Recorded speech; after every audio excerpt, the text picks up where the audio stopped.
Captain sat in his command chair aboard the UES Resilience, staring at the star map in front of him. The ship hummed quietly as it traveled through empty space. He had been a captain for 3 years now, but this mission felt different. His hands rested on the armrests, steady despite the weight of what was coming. The door to the bridge slid open. Doctor walked in, carrying a data pad. She was the ship's chief medical officer and knew more about alien biology than anyone else in the fleet. Her face looked serious. "Captain, I've been reading the reports about she said. Their bodies can't handle stress like ours can. Their blood pressure drops when they see violence. Some of them actually faint." Nodded slowly. He had read the same reports. They were peaceful beings, tall and thin with pale blue skin. They had never developed weapons or armies. Why would they? Their home world was gentle, with no predators and perfect weather. Lieutenant stood at the tactical station, checking weapon systems. He was built like a wall, with scars on his hands from his years in special forces. He looked up from his console.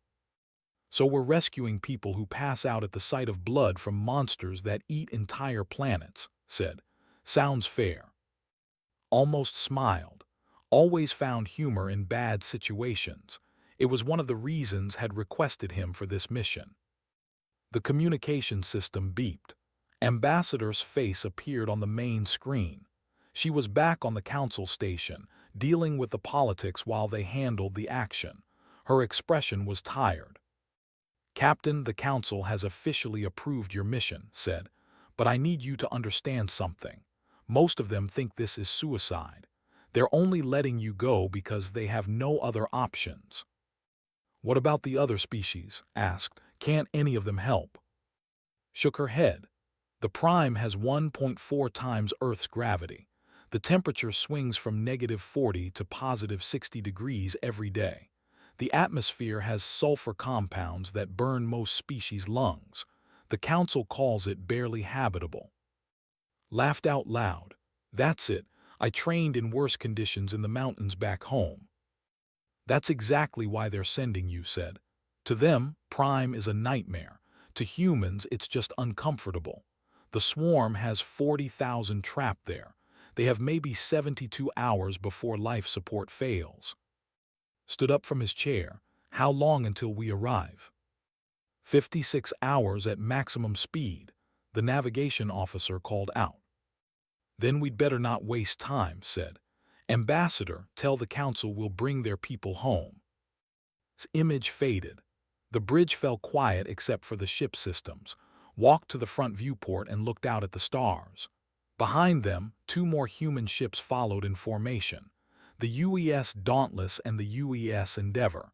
3 ships against a swarm that had destroyed entire colonies. Came to stand beside him. "Do you think we can actually do this?" "We have to," said simply. "No one else will." The next 2 days passed in preparation. The crew ran combat drills. Marines checked their weapons and armor. Engineers made sure every system was working perfectly. Organized her medical bay, preparing for casualties. Spent most of his time studying the reports made his stomach turn. They were a hive mind controlled by a queen deep underground. They bred fast and consumed everything. Their warriors were the size of bears, with hard shells and acid for blood. Once they landed on a planet, they were almost impossible to remove. Almost impossible, but not completely impossible. 56 hours later, the Resilience dropped out of faster-than-light travel. Prime appeared on the screen, a brown and planet with thick clouds. Debris floated everywhere. Pieces of ships and stations destroyed in the first attack. "Scan for life signs," ordered. The science officer worked quickly. "I'm reading 40,000 in underground shelters across the main continent, but their life support systems are failing. Maybe 24 hours left, not 72. His jaw tightened. They had even less time than expected. And the asked. "Everywhere. I'm counting at least 15 hive nodes, thousands of warrior forms on the surface." Turned to his crew. Every face looked back at him, waiting for orders. They were scared. He could see it in their eyes, but they were ready. That was what made humans different. They could be afraid and still choose to fight. "All ships prepare for immediate deployment," said into the fleet channel. "No reconnaissance. No waiting for support. We go in hard and fast. They don't have time for us to be careful." On the Council observation channel, he heard gasps from the alien representatives. They couldn't believe humans would drop straight into a combat zone without proper planning. But knew something they didn't. Humans had survived on a planet that tried to kill them for millions of years. They had learned to adapt quickly, to think fast, to take risks that seemed insane to species from gentler worlds. "Marines, get to your drop pods," commanded. "We're going down." Grinned as he headed for the door. Time to show the galaxy what can do. Watched the planet grow larger on the screen. Somewhere down there, 40,000 people were waiting to die. They had called the stars for help. And the humans had answered. The drop pod shook violently as it fell through the atmosphere. Sergeant held tight to the restraints, her teeth clenched. Around her, 5 other Marines sat in the cramped space, their armor locked to their seats.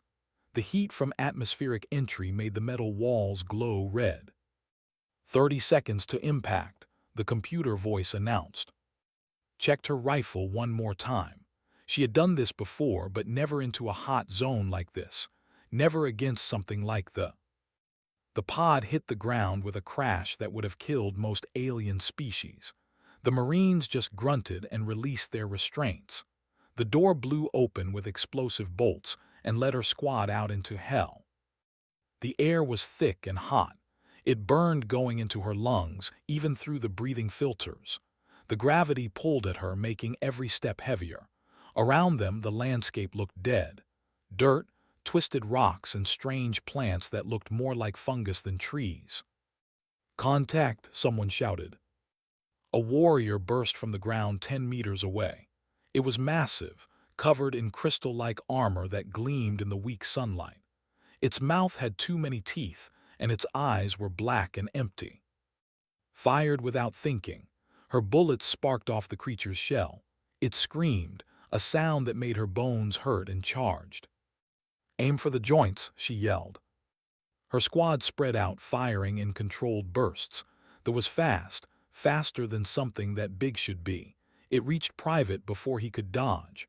One claw caught his armor, leaving deep scratches. Then put 3 rounds into the thing's neck joint. Black blood sprayed out, smoking when it hit the ground. The fell and stopped moving. "Is everyone okay?" asked, breathing hard. "Yeah," said, checking his armor. "That was too close." All around them, more drop pods were landing. Hundreds of humans hitting the ground, forming defensive positions. Above, the Resilience and the other ships laid down, covering fire, keeping them from overwhelming the landing zones.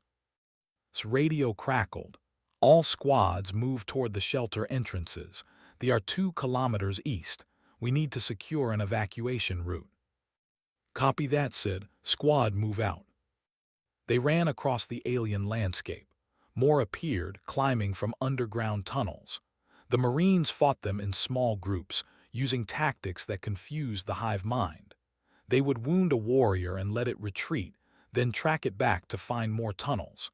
Then engineers' teams would collapse those tunnels with explosives, cutting off reinforcements. On the Resilience, Doctor was setting up her field hospital. The observers watched through video feeds, their large eyes wide with shock. "She's establishing a medical station within weapons range," one said. That's not safe." "That's where the wounded are," Captain said simply. "She goes where she's needed." Worked quickly, turning a supply pod into an operating room. When the first casualties came in, she was ready. A Marine with acid burns on his leg, another with a broken arm from a tunnel collapse. She treated them while wearing full body armor, something no council species doctor would ever do. "You should be behind the safe lines," one injured Marine said through gritted teeth. "There are no safe lines," said, cleaning his wound. "So I'm here." The battle continued for hours. The humans pushed forward meter by meter. They didn't retreat even when they came in waves. They just changed tactics, adapted, and kept advancing. Squad reached the first shelter entrance. It was a heavy metal door built into the side of a hill, sealed tight. She banged on it with her fist. "We're human military. We're here to evacuate you." The door opened slowly. Appeared tall and thin, his blue skin pale with fear. Behind him could see dozens more, huddled together in the darkness. You came," they said. "The council said no one would come." "We came," said. "Now let's get you out of here." The evacuation began. They moved slowly, their bodies weak from days of stress and fear. Many could barely walk. The Marines had to carry them, supporting their weight while also watching for attacks. Lieutenant coordinated the defense from a ridge overlooking the evacuation route. He watched the terrain through his scope, picking off warriors before they could reach the civilians. His team had been fighting for 12 hours straight. His arms hurt, his legs were tired, but he kept firing. "More coming from the east," one of his spotters said. Shifted his aim. 5 warriors were charging toward a group of too fast, too close. "Team 3, intercept," he commanded. A Marine squad appeared from cover, moving to block the. They formed a line between the monsters and the civilians, firing as fast as they could reload.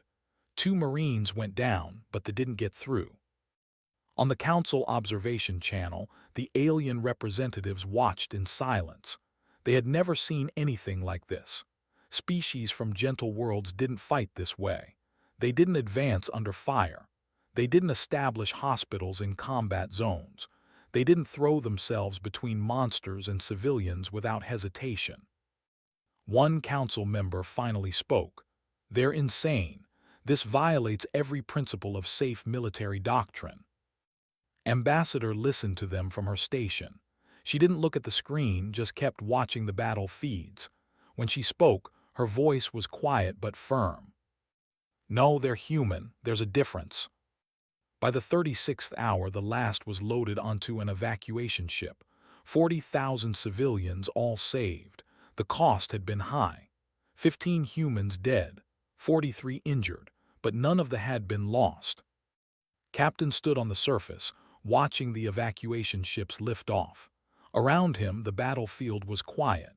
They had pulled back to regroup. His Marines were exhausted, sitting wherever they could find space, drinking water and checking their weapons. Doctor approached him, her armor scorched and dirty. "All evacuees are stable. We did it." "No," said, looking toward the mountains where the main hive was hidden. "We're not done yet." Captain asked. "The Council is ordering us to retreat now that they are safe," said. "But they are still here. If we leave, they'll just attack another world, maybe somewhere we can't reach in time." Joined them, overhearing the conversation. "So we finish it." Nodded slowly. "We finish it, we're going after the Queen." The Council's message was clear. All 3 human ships were to leave Prime immediately. The mission was complete. They were safe. There was no reason to stay. Captain deleted the message without responding. "That's going to make them angry," said, standing beside him on the bridge. "They'll get over it," said. He opened a channel to the other 2 ships. "Commander, are you still with us?" On the screen, Commander appeared. She was the captain of the UES Dauntless, a woman with in her hair and hard eyes. She had been fighting longer than most of the crew had been alive. "My crew is ready," Captain said. "We didn't come all this way just to let these things live and attack another planet." "Good," said. "Lieutenant is planning the assault now. We go after the Queen." The Council representatives heard this over the observation channel.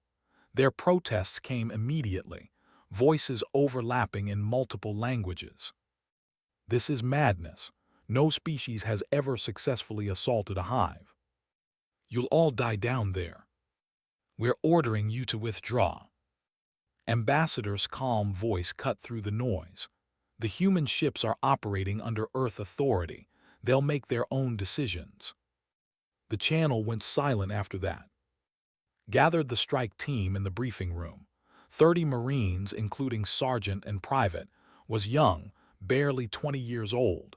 This was his first real combat deployment. His hands shook slightly as he checked his equipment.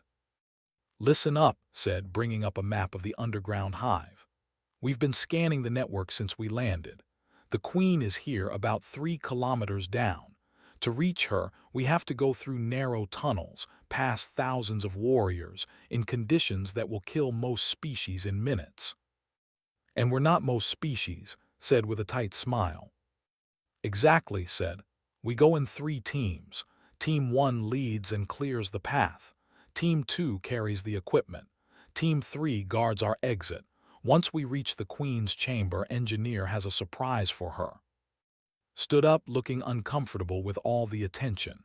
He was thin and quiet, the kind of person who preferred machines to people, but his brain was sharp.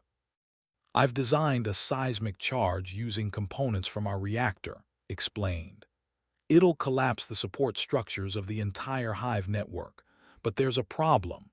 Once we activate it, we have maybe 10 minutes before the whole system comes down, including the tunnels we use to escape." The room went quiet. Felt his stomach drop. They were going to trap themselves underground with a hive full of monsters. "So we'll have to be fast," said. "Any questions?" No one spoke. They all knew what this meant, but no one backed down. 3 hours later, the strike team descended into the hive entrance. It was a massive hole in the ground, wide enough to drive a truck through. The walls were made of some organic material that looked like hardened saliva, smooth and dark. The temperature rose immediately. Within 50 meters, it was over 60 degrees. The air was thick with moisture and strange smells, something chemical and rotten at the same time. "Seal your suits," ordered. "From here on, the atmosphere is toxic." They activated their sealed combat armor. The suits were heavy and hot, but they kept the poison air out. The team moved deeper, weapons ready. The first warriors attacked at the 200-meter mark. They came from side tunnels, fast and silent. The humans responded instantly, forming a defensive circle. Gunfire echoed in the confined space, deafening even through their helmets. Fired his rifle, hands steady despite his fear. A warrior lunged at him, claws reaching. He dodged left and put 3 rounds into its face. Black blood sprayed and the creature fell. "Keep moving," shouted. "Don't let them surround us." They pushed forward, fighting through wave after wave of. The tunnels branched and twisted, a maze designed by alien minds, but had memorized the map. He led them deeper, always deeper. At 1 kilometer down, the oxygen levels dropped dangerously. The sealed suits started to work harder, consuming power faster than expected. Monitored the readings on his wrist computer. "We have maybe 2 hours of air at this depth," he reported. 3 if we move slowly." "Then we move fast," said. They entered larger chambers, spaces where the ceiling disappeared into darkness above them. Eggs lined the walls, each one the size of a person, pulsing with strange light. The team moved past them, not wasting ammunition on targets that couldn't fight back yet. Tried not to look at the eggs too closely. Each one contained a developing warrior. If they failed here, all of these would hatch and join the swarm. At 2 kilometers, Doctor made a discovery. She had been analyzing the bodies they passed. Her voice came over the team channel, tense with worry. "Captain, we have a problem. They are adapting to our weapons faster than expected. The ones we're fighting now have thicker armor than the ones on the surface. They're evolving in real time." On the Resilience, process this information. Recommendations. "We need to change our approach. Different weapons, different tactics. The longer this fight takes, the harder it will get." Heard this and made a decision. Team 2 dropped the extra ammunition. "Take only what you can carry. We're going to run the rest of the way." "Run?" someone asked. "Through a hive full of—" "They expect us to fight our way through slowly," said. "So we do the opposite, we sprint. We don't stop to fight unless we have to, speed over caution. It was insane. But then again, so was everything else they had done so far. The team ran. They sprinted through the dark tunnels, jumping over eggs, sliding under low ceilings, firing only when blocked their path directly. The warriors tried to cut them off, but humans were faster in short bursts. They used their momentum, their endurance, their refusal to stop. His legs burned. His lungs ached. But he kept running because everyone else was running, because that's what you did. You kept going until you couldn't anymore, and then you kept going anyway. At 2.5 kilometers, they reached a vertical shaft. Looking down, could see faint light far below. The Queen's chamber. Repelling gear, ordered. They attached lines and dropped into the darkness, sliding down the shaft while warriors climbed the walls around them. It was chaos, shooting while falling, trusting the equipment to hold. They hit the bottom hard. Rold came up with his rifle ready and froze. The Queen's chamber was enormous, the size of a cathedral. And there she was, the Queen, a massive creature that filled half the space. She was all white and black, covered in armor with dozens of legs and a head that didn't look real. Around her, hundreds of elite warriors stood guard. "Set the charges," said quietly, "and get ready. This is going to get ugly." The Queen noticed them. Her head turned and hundreds of eyes focused on the human strike team. She made a sound, something between a roar and a scream, and the elite warriors charged. "Defensive positions," shouted. The 30 humans formed a circle in the massive chamber, backs to each other, weapons pointed outward. They came like a wave of black armor and claws. The first line of warriors hit them hard, fired until her rifle overheated, then switched to her sidearm. A claw caught her shoulder, tearing through the outer layer of her armor. She ignored the pain and kept shooting. Beside her fought with the desperation of someone who knew he might die. His training took over, muscle memory making him move without thinking. Aim, fire, reload, fire again. Got too close. He smashed it with his rifle butt, then shot it point blank. "How long for the charges?" called out while firing. Was working frantically, placing explosive devices around the chamber's support pillars. Each one had to be calibrated perfectly, or the collapse wouldn't happen right. His hands moved fast, but not fast enough. "5 minutes," he shouted back. "I need 5 minutes." "We don't have 5 minutes," said. A warrior broke through their line, knocking 2 Marines down. She shot it in the back of the head 3 times before it stopped moving. On the Resilience, the Council observers watched the battle feed in horror. The humans were outnumbered 50 to 1. Every tactical computer said they should retreat, should run, should do anything except stay and fight. But humans didn't run, not when there was a job to finish. Doctor watched the medical readouts from orbit. Sergeant has a collapsed lung. Private has internal bleeding.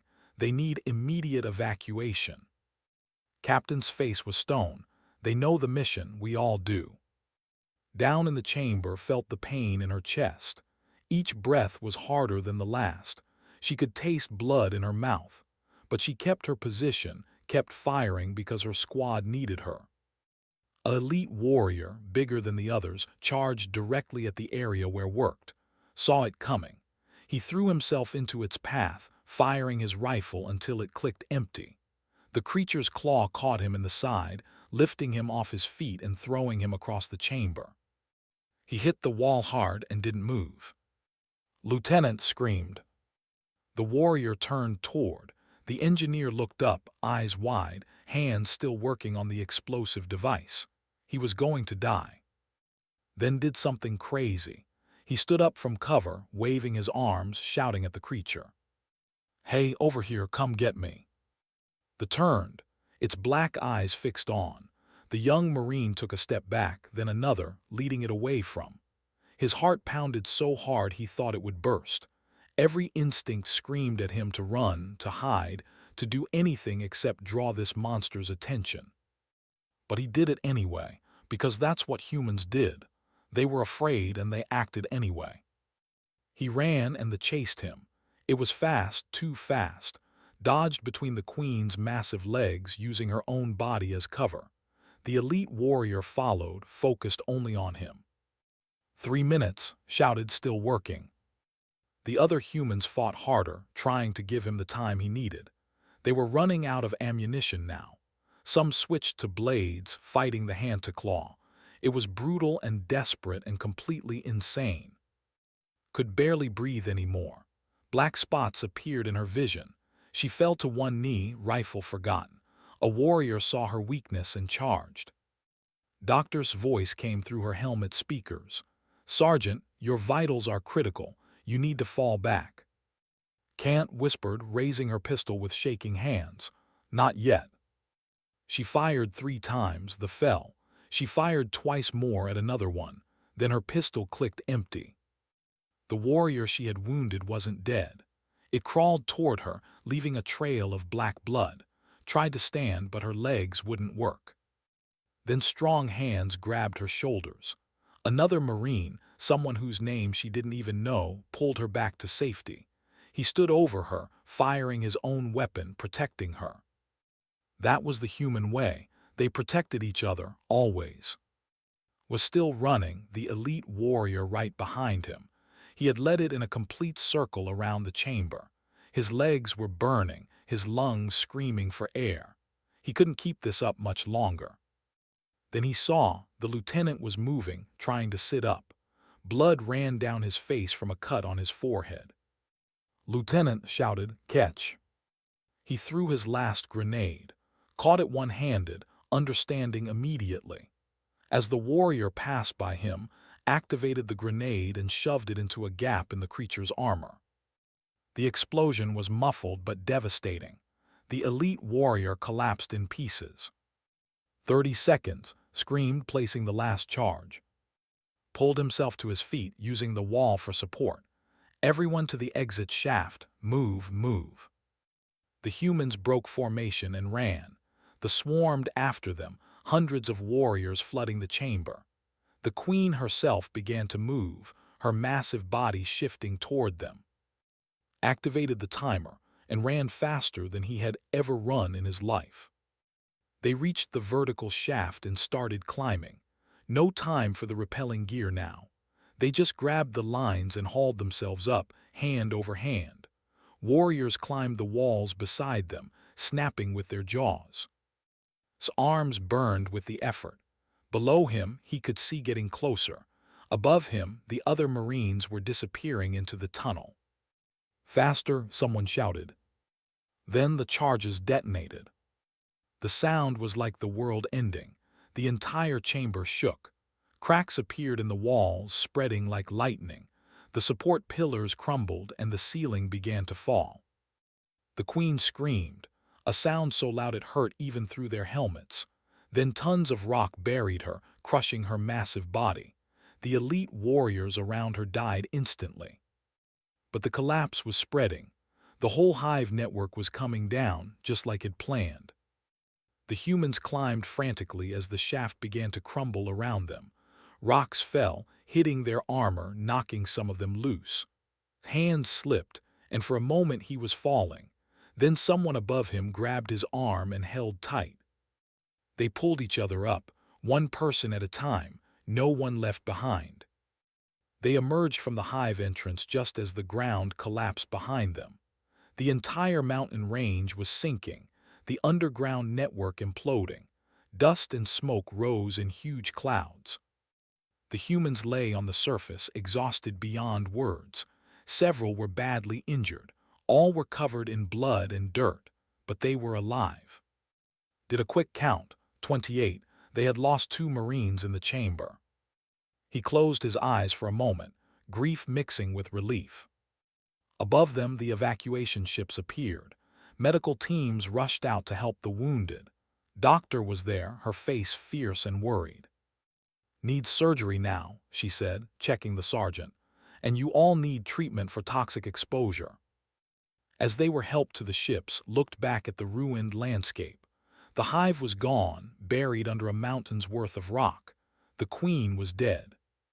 They had done it, Against all odds, all logic, all reason. They had won. 2 weeks later, the UES Resilience docked at the Galactic Council station. Captain walked through the halls in his dress uniform, his steps measured and calm.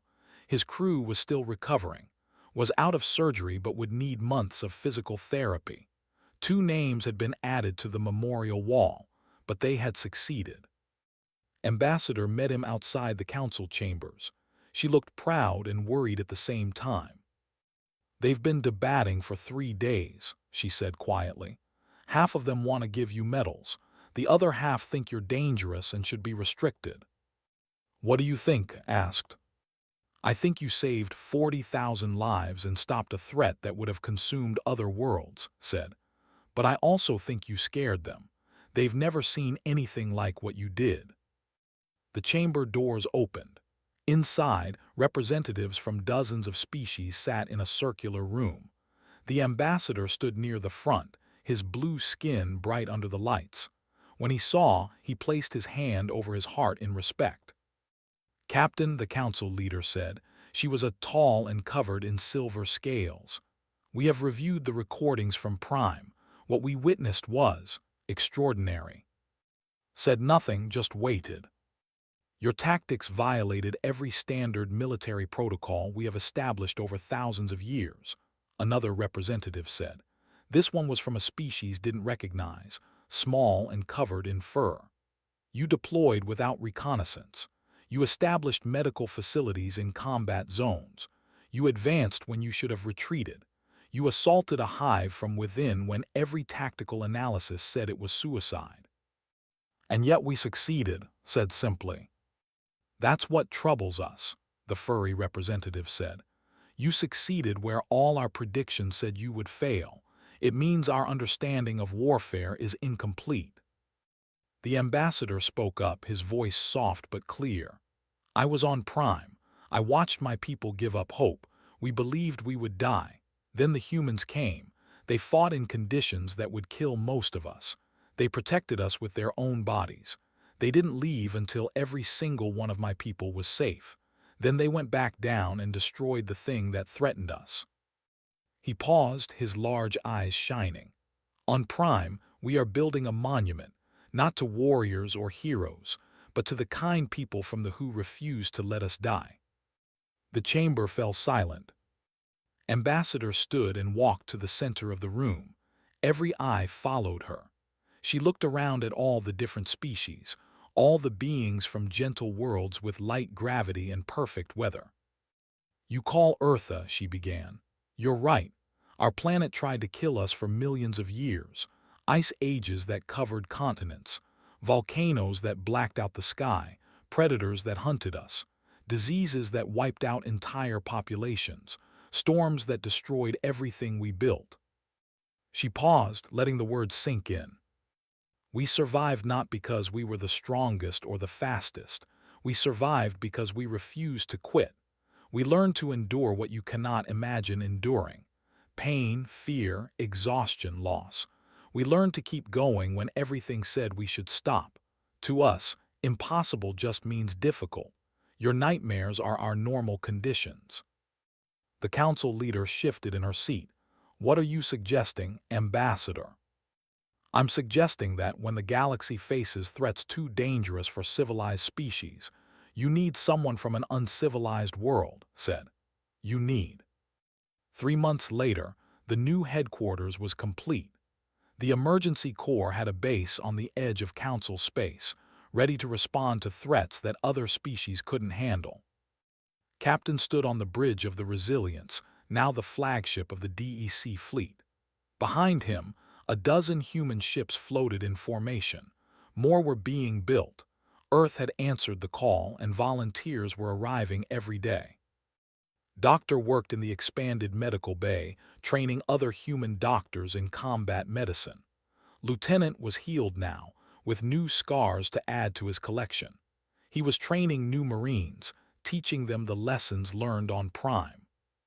Sergeant walked with a limp, but she refused medical discharge. "I'm not done yet," she had told. He hadn't argued. Engineer worked in the ship's lab, designing new equipment for hostile environments. Private had been promoted to corporal. He was different now, quieter, older in ways that had nothing to do with time. The communication system beeped, accepted the message. It was from a species he had never heard of, though. Their words were desperate. Please, anyone.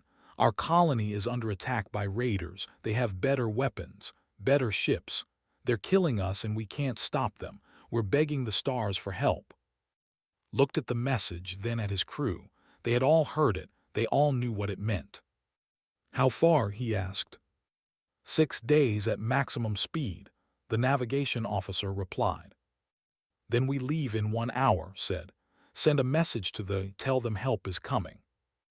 On Earth, in a classroom in Seoul, children watched holographic recordings of the Prime Rescue. They saw Captain making impossible decisions, Doctor working in a combat zone, Lieutenant leading the assault on the hive, Sergeant fighting with a collapsed lung, Corporal leading a monster away to save his friend. The teacher, a woman with kind eyes, stopped the recording. What makes humans different from the other species? She asked her class. A small girl raised her hand. She couldn't have been more than 7 years old. We don't give up, even when we should. The teacher smiled, especially then. Back on the Resilience, stood at the viewport, watching the stars. Behind him, his crew prepared for another mission, another impossible situation, another group of people crying out for help. The galaxy was huge and full of dangers. Species from gentle worlds couldn't handle them all. They needed someone who understood that survival wasn't about being the strongest. It was about refusing to quit, about standing up when you were knocked down, about protecting others even when it hurt. They needed. Captain, we're ready to jump, the helm officer reported. Nodded, take us out. The Resilience's engines flared bright. Around it, the other DEC ships did the same. Together, they jumped into faster-than-light travel, racing toward another world in danger. In the council chambers, species from gentle planets watched them go, some with gratitude, some with fear, all with a new understanding. The humans had come from a world that tried to kill them. They had learned to be strong, to endure, to never surrender. And now, when others called the stars for help, the humans answered. Because that's what did. They faced the impossible and made it possible. They turned fear into courage. They protected the weak, not because it was easy, but because it was right. The stars were full of wonders and terrors, and now, traveling among them were the humans, Earth's children, ready for whatever came next. Somewhere in the galaxy, on a planet whose name didn't yet know, people were waiting, hopping, praying that someone would hear their call for help. They didn't know it yet, but help was coming. They were coming, and they never gave up.